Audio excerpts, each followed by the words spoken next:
Well, good afternoon. I'm Barak Kushner. Obviously, I'm not Christina.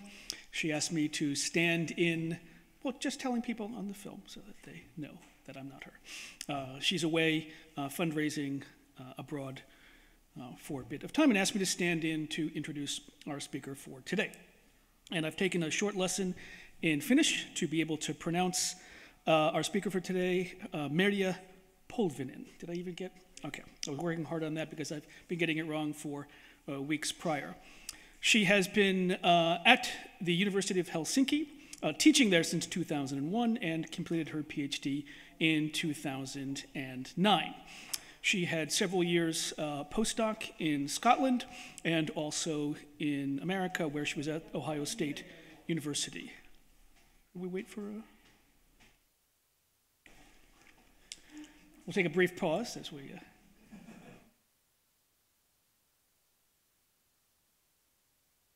She's worked on a number of projects, most recently currently from 2018 for the next few years until 2022. She is a PI in the consortium Instrumental Narratives, the Limits of Storytelling and New Story Critical Narrative Theory, funded by the Academy of Finland. She has numerous articles in books and journals, and at Scas, she's particularly focused on examining artifice as a central quality in the experience of fiction. She's also published in Cognitive Literary Science, the Edinburgh Companion to Contemporary Narrative Theories, and Narrative and Complex Systems.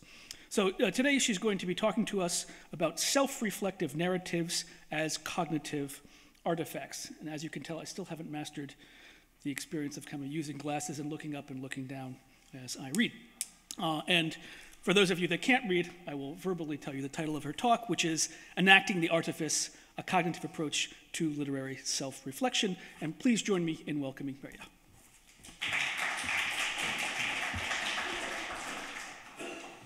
Okay, I shall connect my cyborg. My cyborg existence is now connected. Excellent. Thank you very much, Barak, for stepping in and giving me that kind introduction. Is the sound okay? I mean, I hear a weird echo, but that's just my head. Okay, good. And I shall just turn on my timing. So, enacting the Artifice cognitive approach to literary self-reflection.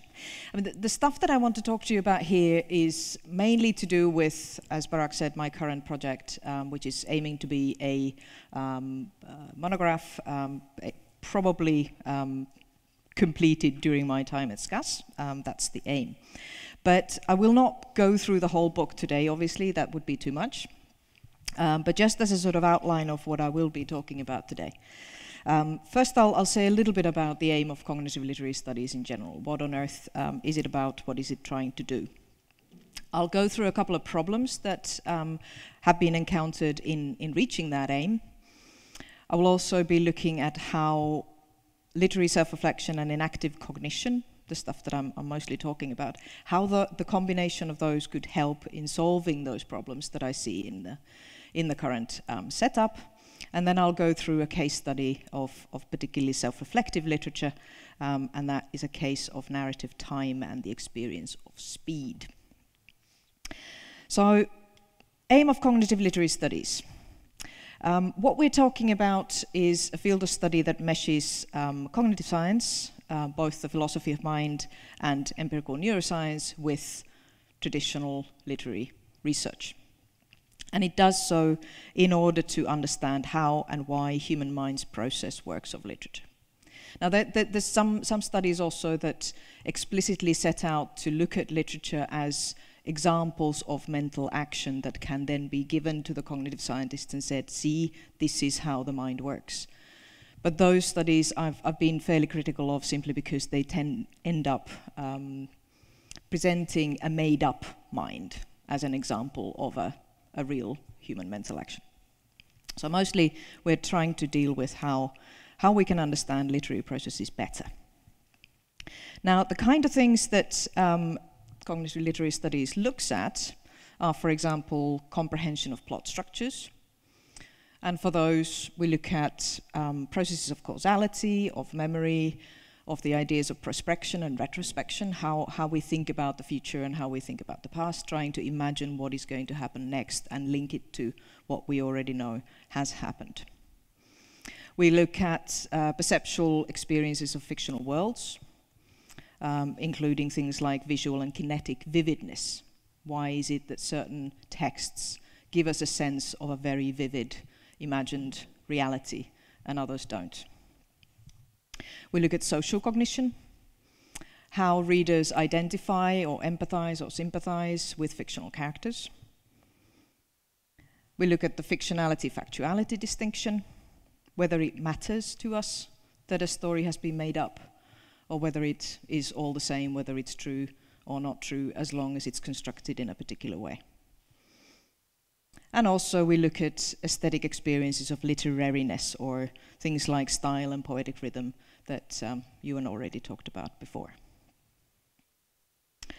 Now the methodologies of cognitive literary studies vary, but in addition to more sort of philosophically and theoretically oriented work where I situate myself, so I do theory rather than anything else. But there are a lot of people out there who are using empirical studies to look at these kinds of questions. And it is through the experimental setups of those studies that the problems that I see kind of dogging the field actually become visible.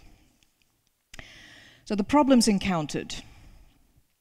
First of all, empirical studies rely on neurophysiological methods, and these involve practical problems that have to do with, for example, the fact that texts are not the kind of stimulus that is usually used when you're doing neurophysiological studies.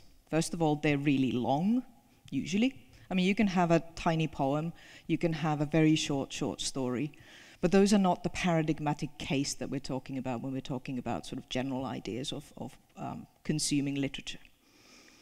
So you can't really look at people's reactions to texts for the entire length of time that they're reading a novel. There's also just the practical question of how to read in an fMRI machine. You can't take an iPad with you, you can't even take a book with you. Some studies have solved this by having a little mirror inside the tube where text is projected so that it kind of reflects on the mirror. But then you have a little tiny piece of text again that complicates the way in which people are actually able to engage themselves with the text. And then there is the simple inherent complexity of reading tasks, that trying to look at people's brains as they read, as they engage with a piece of fiction, involves so many various kinds of elements in your brain function that separating those out when you're reading the fMRI results is extremely difficult and kind of involves all kinds of uncertainties.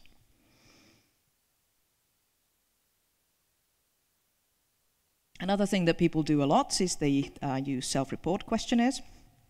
So people are given a text to read, and then either at certain points in the text or after they finished reading the text, they are asked, how did you feel at this point?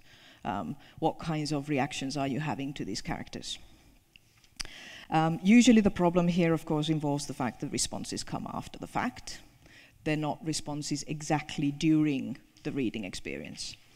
And also the classic problem of any kind of questionnaire studies, the questions themselves are bound to lead the responses one way or another. There are all kinds of ways in which we can try and make that difficulty as small as possible, but it's still there. The question you ask will always result in a particular kind of answer from the respondents.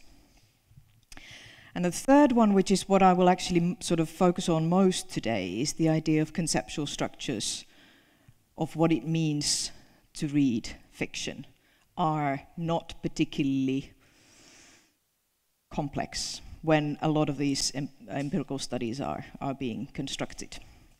So what I'm talking about here is that the experiments are set up in such a way that the underlying assumption is that reading fiction must mean X. And usually that X is a simplified version of what a literary theorist would tell you is actually going on. So an example of this.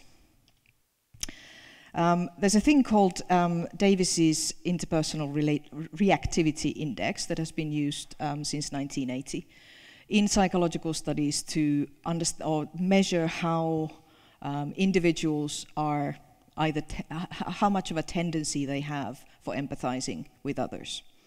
And that questionnaire includes lots and lots and lots of all kinds of things, but it also includes a particular section of questions that involve fictional characters. How much individuals feel that they are empathizing with fictional characters when they're reading.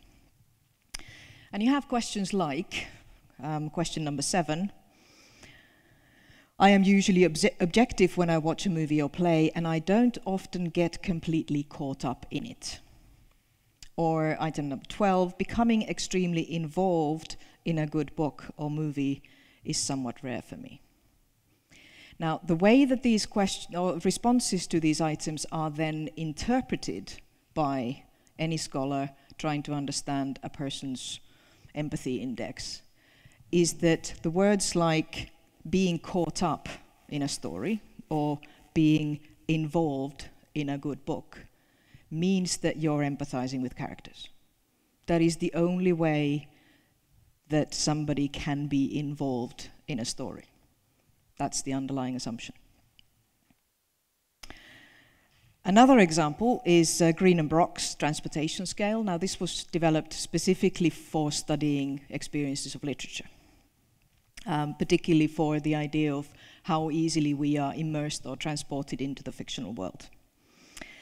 Green and Brock also include items like, I was mentally involved in the narrative while reading it, and I found myself thinking of ways the narrative could have turned out differently.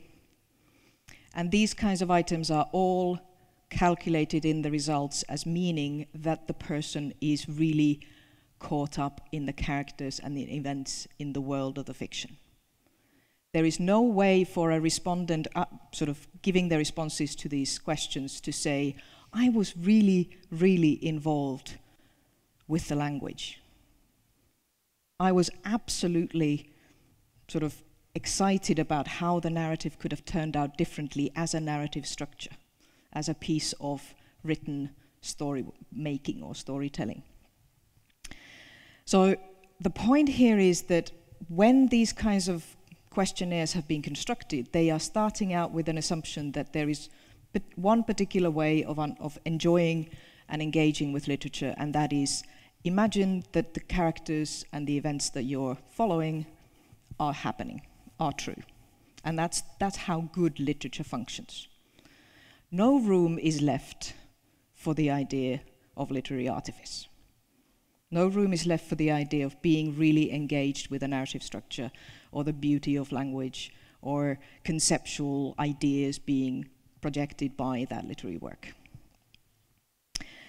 Now, I'm kind of picking on the empirical here because they're easy targets.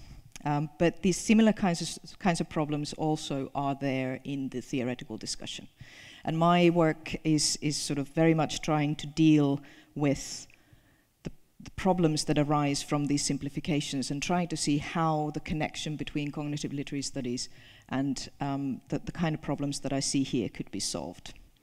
And in order to do that, I want to kind of bring cognitive theories face to face with the artifice of fiction by analyzing self-reflective fiction. And what I mean by that is simply the kinds of literary works that explicitly or metafictionally or playfully or self-importantly or annoyingly keep presenting themselves as literary works. I'm thinking about things like John Fowles's French Lieutenant's Woman, Mark Danielewski's House of Leaves, nearly anything by Umberto Eco or David Foster Wallace or Borges or Calvino. These kinds of works is the self-reflection that I'm talking about.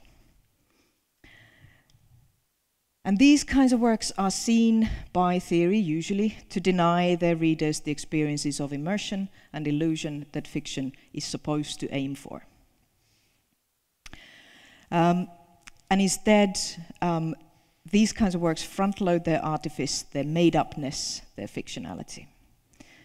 But the theoretical point that I want to follow and keep working on is made by Richard Walsh, who points out that fictionality and artificiality is a rhetorical mode that changes the way readers comprehend the thing being represented.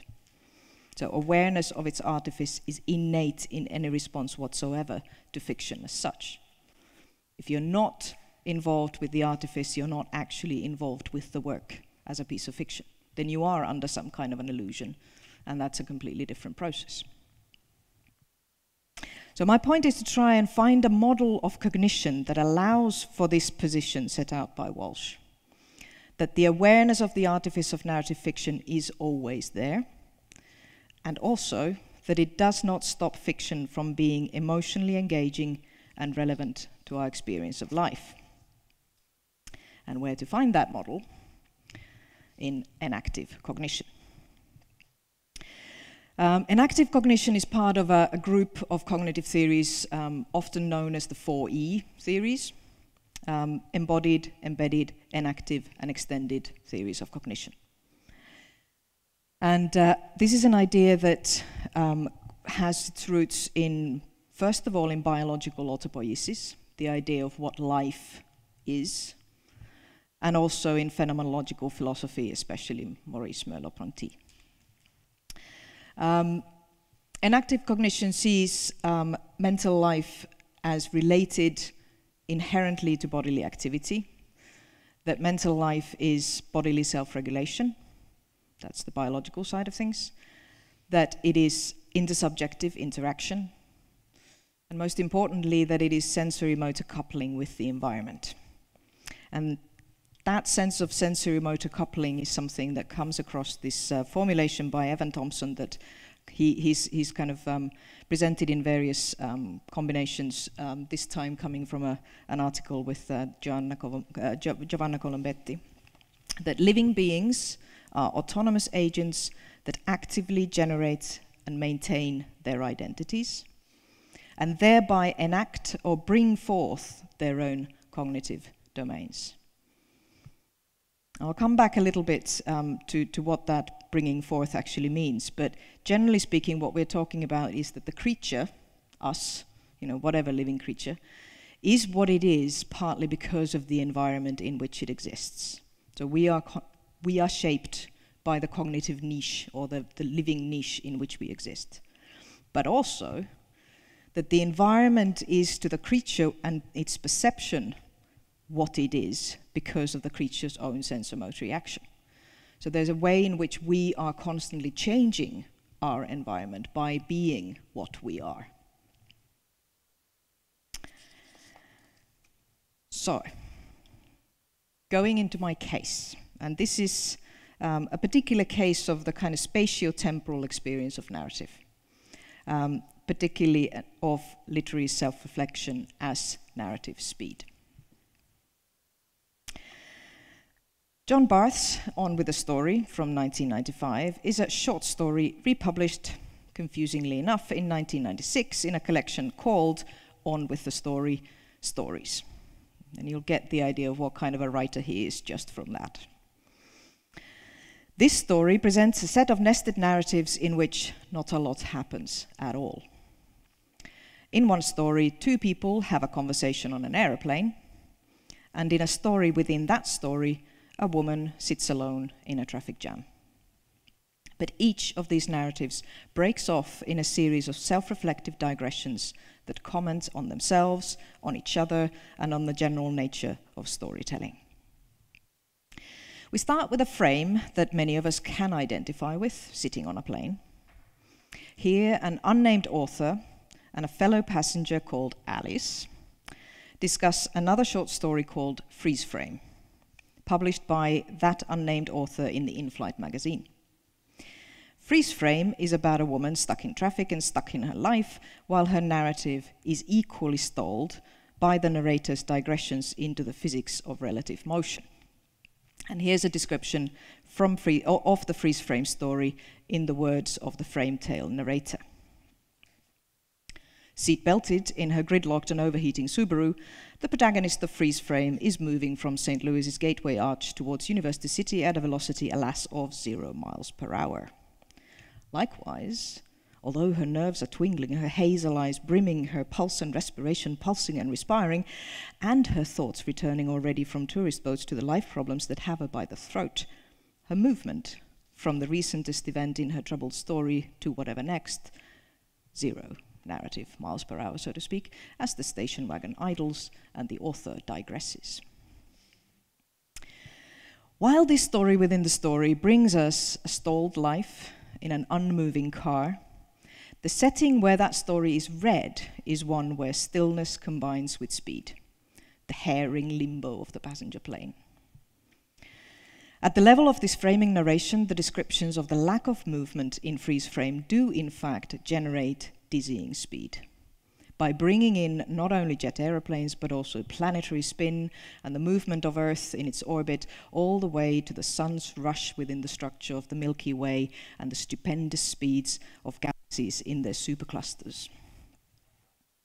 All these motions within motions, mind, over and above the grand general expansion of the universe, wherein even the present reader reads this present sentence, the galaxies all flee from one another's company at speeds proportional to their respective distances, specifically in scientific metrics, at the rate of 50 to 80 kilometers per second, let's say 155,000 miles per hour, per megaparsec from the observer, a megaparsec being 1,000 parsecs, and each parsec 3.22 light years. In such passages, Barth is self-consciously playing with the fact that the narrative speed of his story is stalled, and it is instead his descriptions that generate the experience of speed for readers. Thus, On with the Story thematizes both the paradoxes of the human experience of temporality and, self-reflexively, the temporal structures inherent to narrative form. Such self-reflection is typical to Barth's fiction, as his career spans the postmodernist era and his works exemplify the fascination with metafiction typical to postmodernist writing.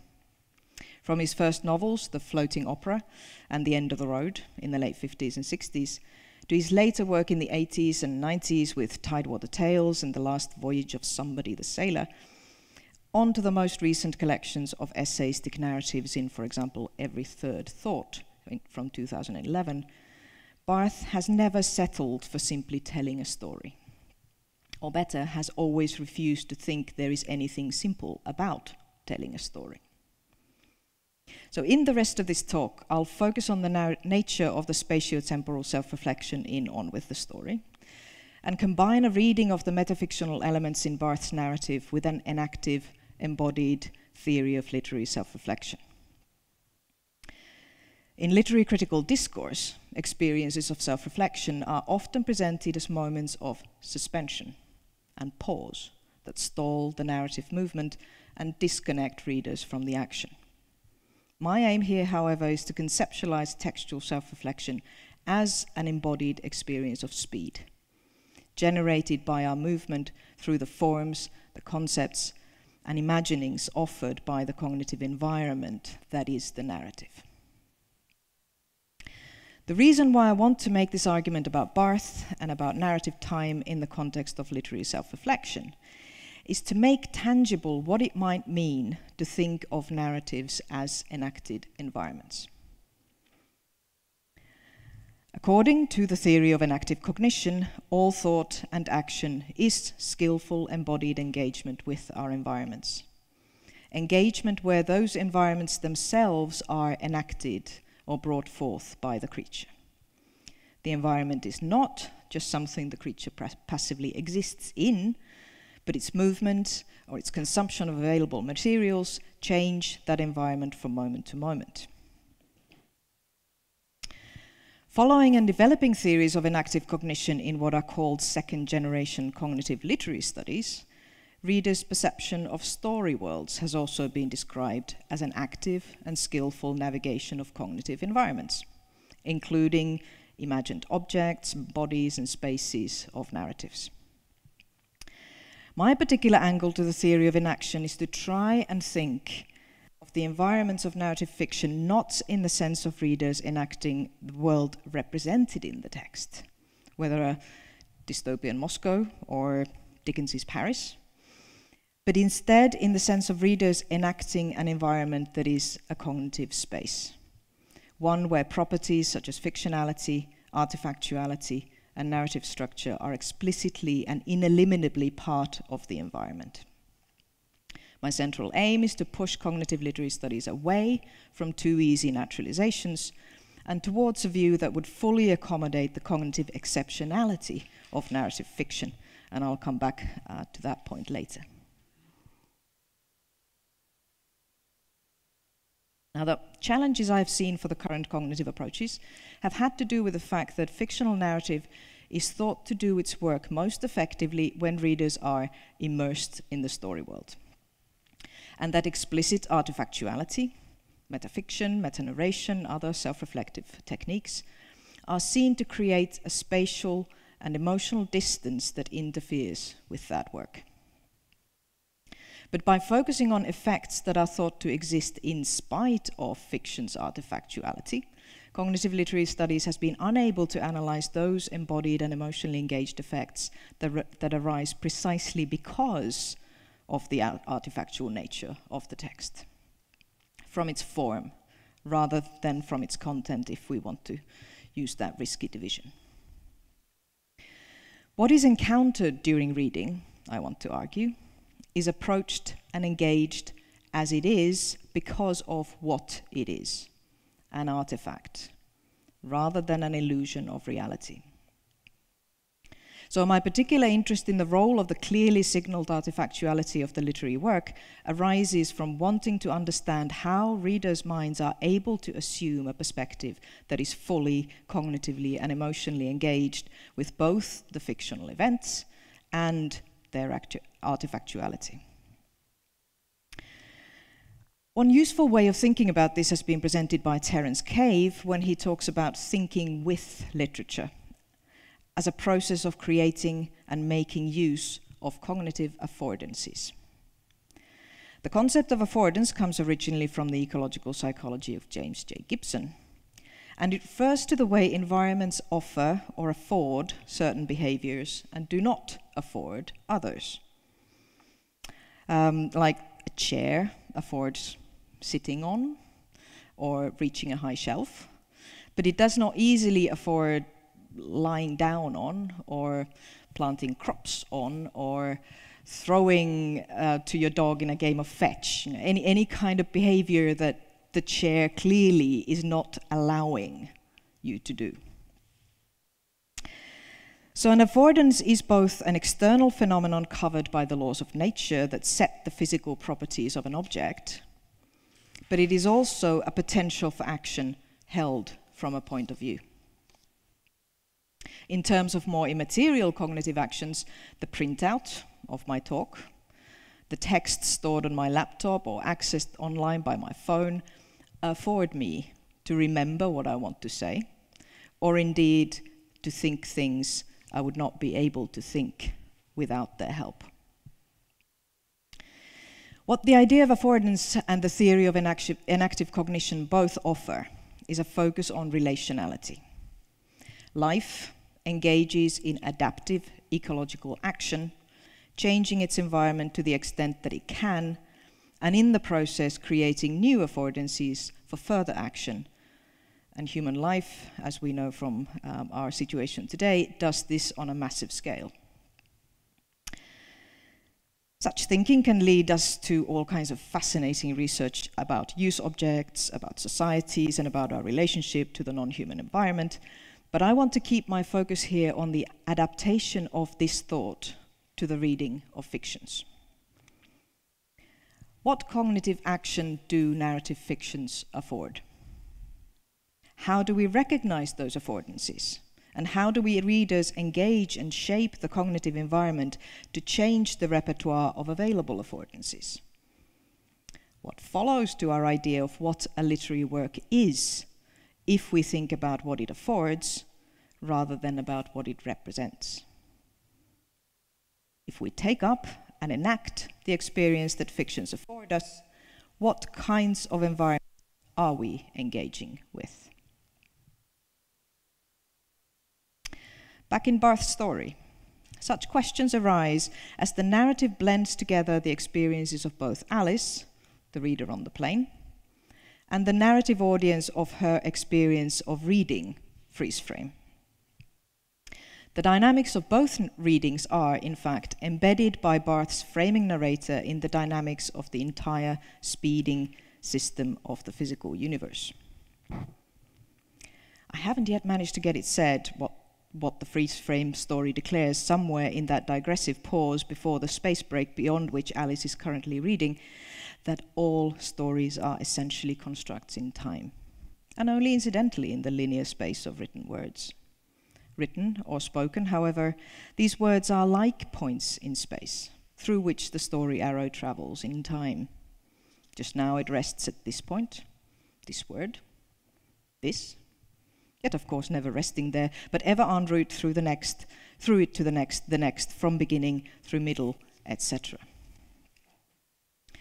The language of such passages seems to give us clear indications of the pace with which to move through the text. And much could be done by analyzing Barth's sentence structures with the methods of cognitive poetics. However, the self-reflective qualities of the narrative, which I'm most interested in, are difficult to describe in cognitive terms as long as readerly experientiality is thought of as engagement with narrative events that happen within represented worlds, since not a lot happens in this story at all. But if we take the fictional narrative as a whole, as the enacted cognitive environment, even self-reflective qualities become part of a spatio-temporal experience in which the movement through layers of ideas generates just as much of a sense of speed as the pace of story world events can do.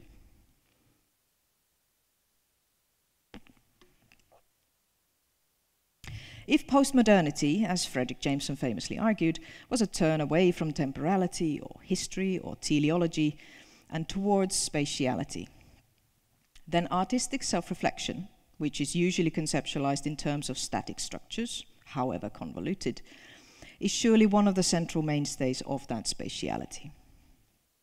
The other side of the coin, of course, is that immersion, the experience most often seen as the opposite of reflection, is just as spatially conceptualized. If fictional worlds are worlds, they are filled with objects and characters, and the more vivid the description of those spaces and objects and characters, the stronger the immersion in that world. That's how the argument has usually gone so far. However, in contemporary debates, the nature of vividness itself has turned out to be anything but clear. For example, the question has been raised whether static or dynamic descriptions elicit more vividness. In both psychology and aesthetics, there seems to have been an assumption in place that static descriptions, which slow down the reading and focus a lot of mental processing time on a single image, would also be the ones that are experienced as the most vivid. But, as Renate Brosch has recently suggested, the current experimental results disagree with that assumption, and she builds on the work of Amedeo Dangiulli and her colleagues from 2013. Now, vividness seems to be more of a question of how quickly we form the image than with how detailed it is. And some results suggest that dynamic, motion-oriented images are experienced more quickly than static images. Speed of movement, therefore, seems to trump slow contemplation in terms of representational impact.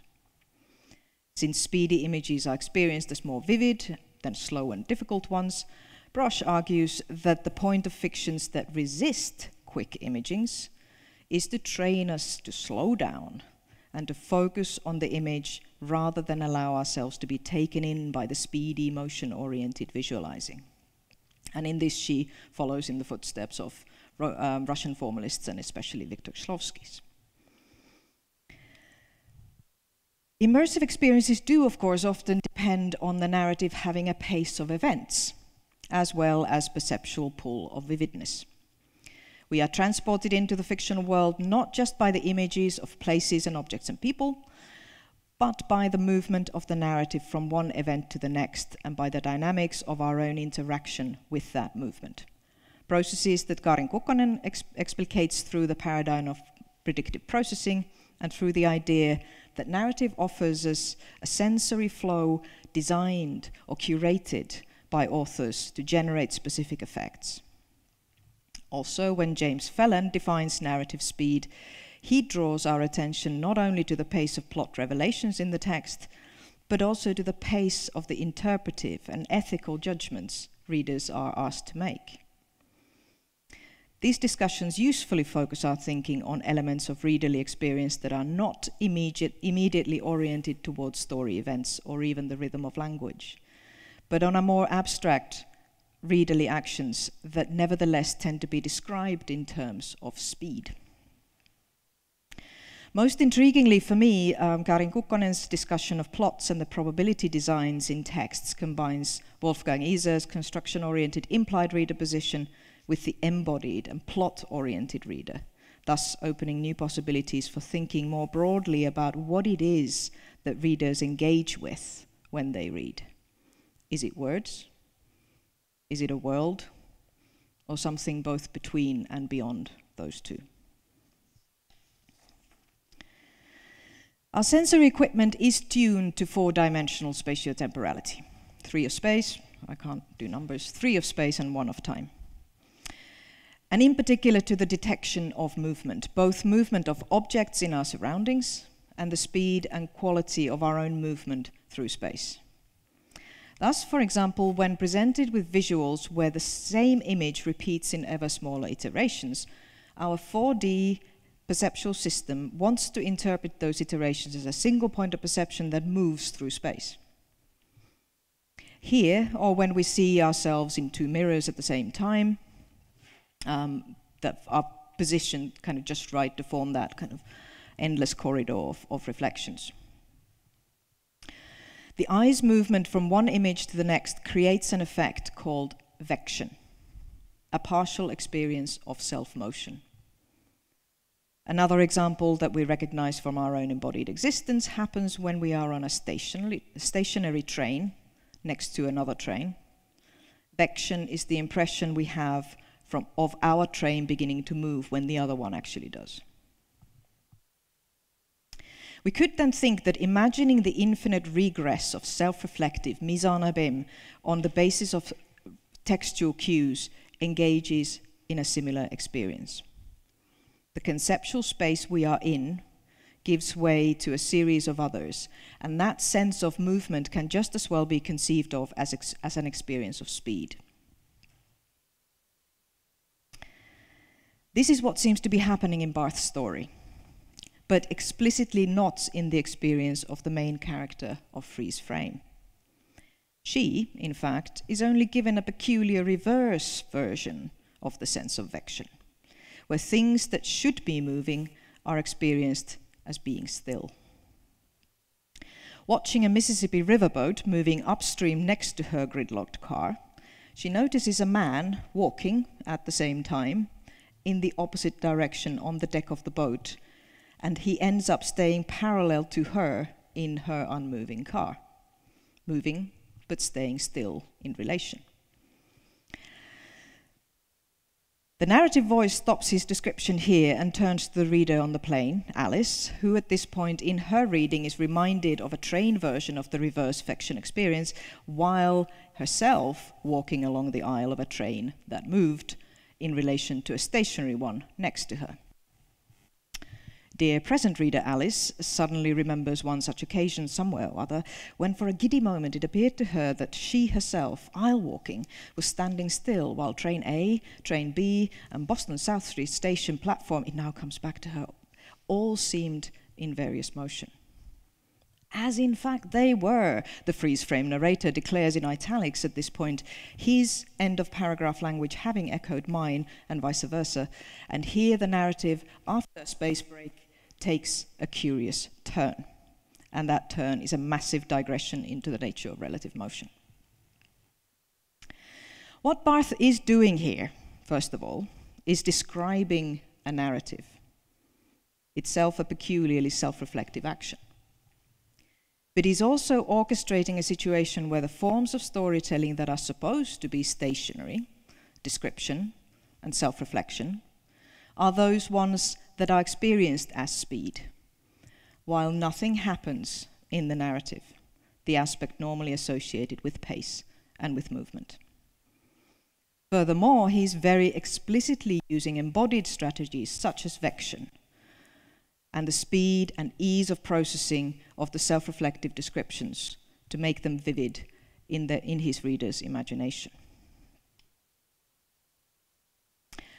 So far, I have suggested that Barth's self-reflexive fiction can be read as vivid and bodily engaging because it uses our speed-oriented sensory-motor systems and the experience of vection to create effects that, while very different from realist storytelling, make use of the same basic cognitive perceptual palette as the narratives most people would recognize as believable and touching.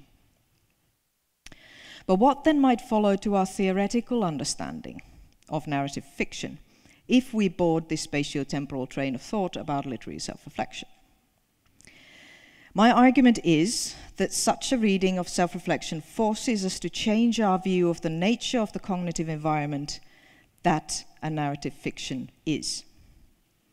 That change involves drawing from the cognitive sciences ideas that have less to do with how narrative fictions are perceived like they were reality, and more to do with how they should be seen as affording very particular kinds of mental actions.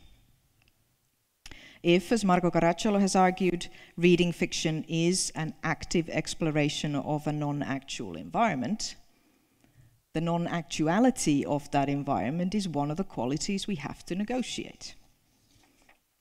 But what kind of a model of perception and imagination would make it possible for us to articulate the blend of that non-actuality and the lifelikeness we also experience?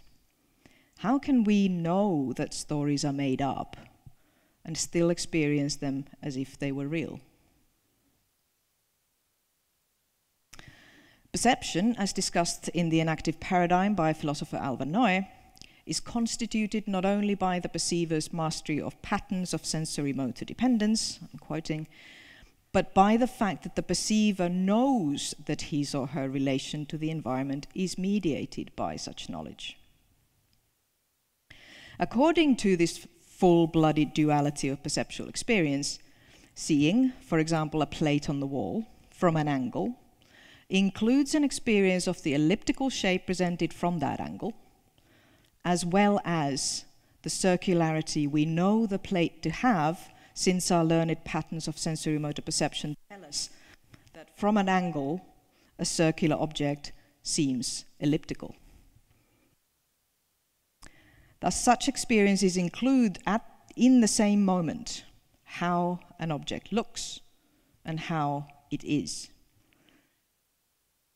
Analogically, I try to think of literary self-reflection as follows: that the representation, by drawing on readers' everyday cognitive patterns, creates a sense of the lifelikeness of the story world, while at the same time that effect is itself dependent on readers' ability to negotiate narrative fictional mode of representation. In perceiving fictions, we perceive them as elliptical or lifelike, because we know they are artificial or circular. Similarly, our perception of literary self-reflection could be said to include speedy movement through spatially organized layers, but also the knowledge that there is no movement at all, since there is no space, no world for us to move in. Finally, while self-reflection can, in the vective sense, seem spatial, that does not mean that spatiality is the right framework to use for other aspects of literary imagining. Thus, I'm suggesting that it is, in fact, the conceptual qualities of fiction that we should think in terms of spatial perception, and not the world-seeming qualities.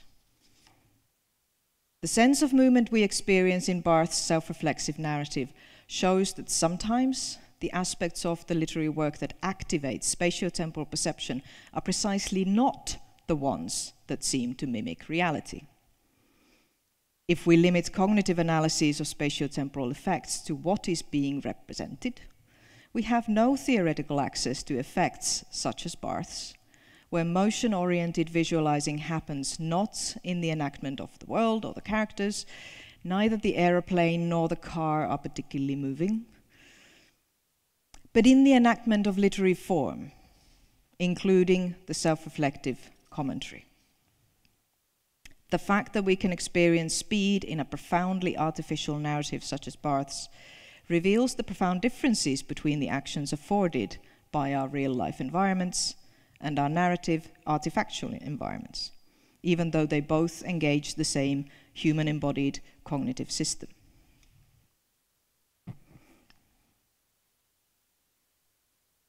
Reading made-up stories does not just give us a new slice of reality, offering a whole lifetime of experiences in a condensed and easily available format. Instead, it is an activity where we engage in thinking with, in the sense of Donna Haraway. Thinking with an artificial environment that affords actions which are not available to us in real-life environments. And thus something that in one context of our cognitive embodied existence appears as vivid and natural, may in another context come across as profoundly strange and illogical. That action may be to go into a hole in the ice, or to take time out from time to time to read a made-up story. It may come across as strange that I need to be told not to go alone into a hole in the ice, but the basic idea of going into one makes sense to me, and in that context naturalizes the seemingly absurd instruction. On the other hand, it should perhaps come across as more strange to us than it usually does, that a textual artifact can generate in us a sense of space and time, and that a self-reflective narrative such as Barth's can do that explicitly in relation to its own conceptual and narrative structure. So just to conclude, basic point, cognitive literary studies has suffered from these naturalizing effects, or naturalizing the ideas of what reading fiction actually is. And it relies on ideas that themselves draw too much from the tradition of realism. The project of cognitive studies as such, though, I don't think should be abandoned, since within the enactive or the embodied, embedded, enactive, and extended paradigm, we can find ways of thinking about cognitive environments that actually overturn some of the currently natural intuitions people have about what reading is. That it is an enactive, skill-oriented interaction between a reader's embodied mind and the literary work. And specifically, such an enactive view and the concept of cognitive affordances can help us to theorize the presence of artificiality and form in the experience of literature in a way that does not set imaginative immersion and self-reflection as opposing forces. Thank you.